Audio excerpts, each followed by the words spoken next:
Rahmeti ve bereketi üzerine olsun. Hepinize bu videoda selamlar arkadaşlar. Arkadaşlar nasılsınız? İnşallah iyisinizdir. Bugün sizinle benim videolarım izlenmiyor ve nasıl YouTube'a başladım. Ben YouTube'a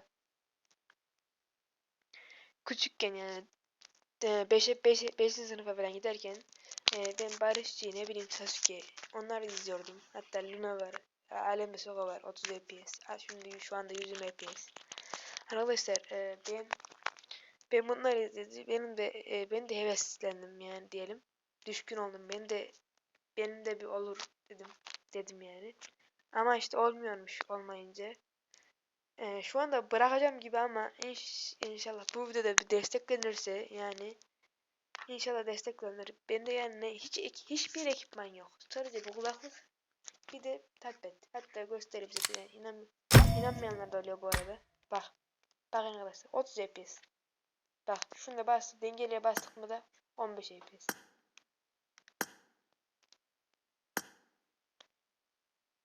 Yani arkadaşlar benim hesabım desteklenmiyor.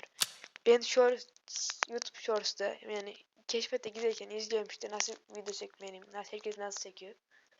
Bakıyorum mesela Sasuke atıyor, güzel güzel oruçlar atıyor, tamam o izlensin, ben ona hiçbir şey demem. Ama gelip bir tane kız yani orada dans edip ne bileyim bacağını şeyini gösterip 21 izlenme alıyor. Botlar vurup mesela. İnşallah yine bu benim attığım her video şey ne diyor? Engelliyor. Benim attığım her video engelliyor arkadaşlar. Neden yiyor ben de bilemem. Ne küfür ediyorum attığım videolarda ne bir şey. İşte çalıntı mı?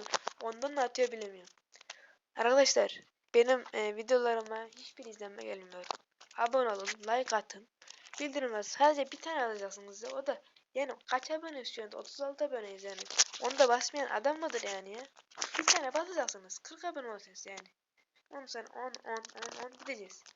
Mesela ne bileyim bir kişi ses atıyor.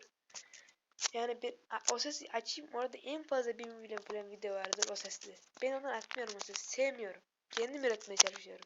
Ama üretemiyorum. Arkadaşlar benim videom bu kadardı. İnşallah destek olursunuz. Bırakmalı mıyım mı? Bırakayım mı bırakmayayım mı? Lütfen yorumlarda belirtin. İşte ne bileyim yazıyorlar. Bot, vs yazıyorlar. Sıkıntı yok. Vs atarız. Video da atarız onda. Benim videom bu kadardı. Abone olup like atıp bildirimleri tümünü açıp beni sevindirirsiniz yani. Aşağıda Barışçı, Sasuke etiketleyin arkadaşlar ya. Belki de gelir bir bakar. Klana gireriz. Üstün fenomen oluruz. O kader ya olur. Kendinize iyi bakın arkadaşlar. Allah'ın rahmeti ve bereketi üzerinize olsun. Görüşürüz. Hoşça kalın. Sizi çok seviyorum. İnşallah beni desteklersiniz. Bu videoda böyle bir video oldu. Kendinize iyi bakın.